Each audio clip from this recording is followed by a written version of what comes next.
Ok, vamos lá. Vamos começar a tratar, ou melhor, vamos passar por algumas questões que são bastante curiosas do direito penal militar, porque agora você, como advogado, deve ter essa visão com clareza. Primeira coisa, não há no Código Penal Militar, não há previsão para prisão domiciliar, para fiança, para medidas cautelares, para o acordo de não persecução penal e para a progressão de regime. Veja só, não há previsão e durante muito tempo muitos desses institutos nem eram utilizados, mas com o passar do tempo, progressão de regime, não há discussão sobre a possibilidade, tá bom? Então, admite-se a progressão de regime ao militar sentenciado, tá bom? Ele pode progredir de regime de acordo com a lei de execução penal, tá? A ANPP, o acordo de não persecução penal, conforme falamos na penúltima aula, né, se eu não me engano, e eu joguei lá no nosso grupo, e o Marcos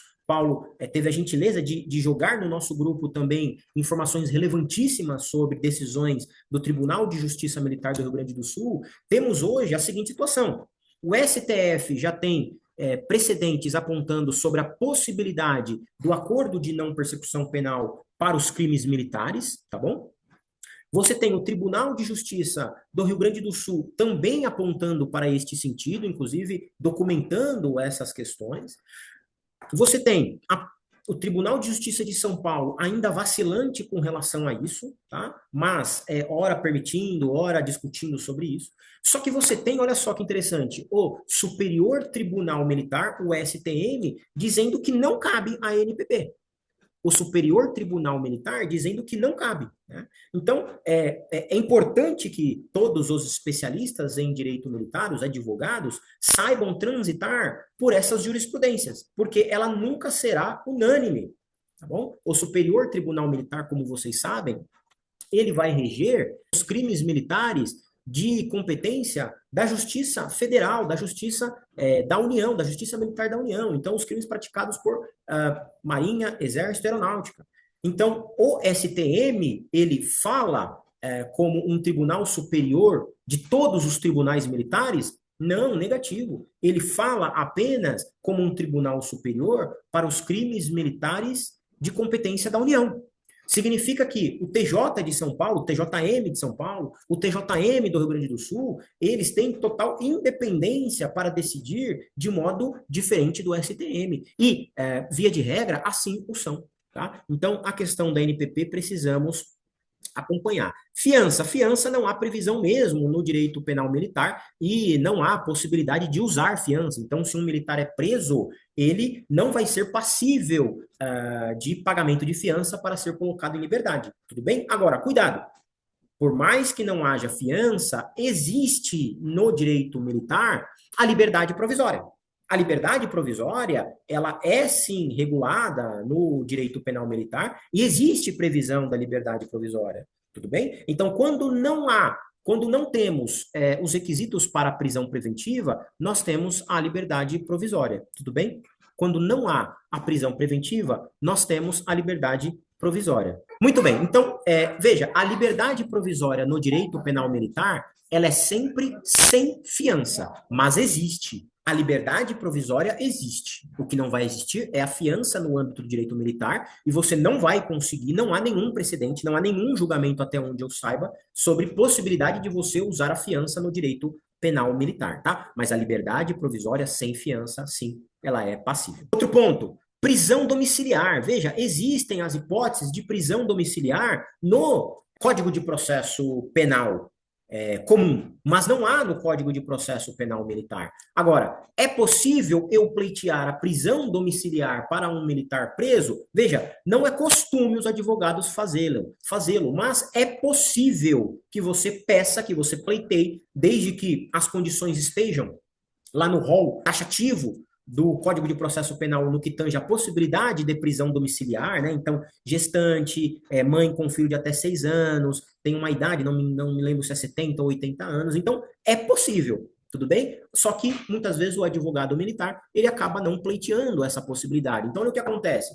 Muitas vezes o militar é preso e ele fica brigando para colocar o militar em liberdade e não tenta uma medida que é intermediária. Uma outra medida que também não se costuma pleitear dentro do direito penal militar são as medidas cautelares diversas da prisão. E, mais uma vez, por mais que não esteja previsto no direito penal militar, você pode, como advogado, e deve pleitear a medida cautelar. Então, o que você faz? Você solicita que o juiz militar coloque o seu cliente em liberdade, mas se assim não entendê-lo, então que coloque tornozeleira eletrônica, então que obrigue ele a comparecer em juízo, então que obrigue ele a não frequentar determinados lugares, que obrigue ele a se apresentar para o comandante de unidade todos os dias. Então, veja, por mais que não haja essa medida, você pode pleitear medidas específicas para o militar, tendo em vista que existe um rigor muito grande na vida do militar. Então, você ficar brigando apenas entre manter o militar preso ou solto, muitas vezes pode te colocar em uma condição que é tudo ou nada, 8 ou 80. Muito bem, ainda falando sobre as divergências, as diferenças, né? Princípio da insignificância. Esse princípio da insignificância, sim, ele é possível dentro do direito penal militar. Majoritariamente se entende que é possível, inclusive tem um artigo maravilhoso que depois eu encaminho para vocês, mas sempre de modo cauteloso. E qual que é a sua cautela? Olhar sempre o manto da hierarquia e disciplina. Sempre que você pedir a aplicação do princípio da insignificância para um crime militar, você deve dizer que a eventual aplicação do princípio da bagatela jamais ferirá o princípio da hierarquia e disciplina, tá bom? Tem que ver a diferença aí, né, entre crimes militares próprios e impróprios. Lembra da diferença? Entendo eu que para os crimes militares impróprios, que são aqueles crimes entre aspas, comuns, né? Lesão corporal, homicídio, não há qualquer problema com relação à aplicação do princípio da insignificância, mas quando adentramos nos crimes militares próprios, que são aqueles como motim, que são aqueles como violência contra superior, né? Despojamento desprezível, são alguns crimes que são próprios da intenção do direito militar de proteger as instituições.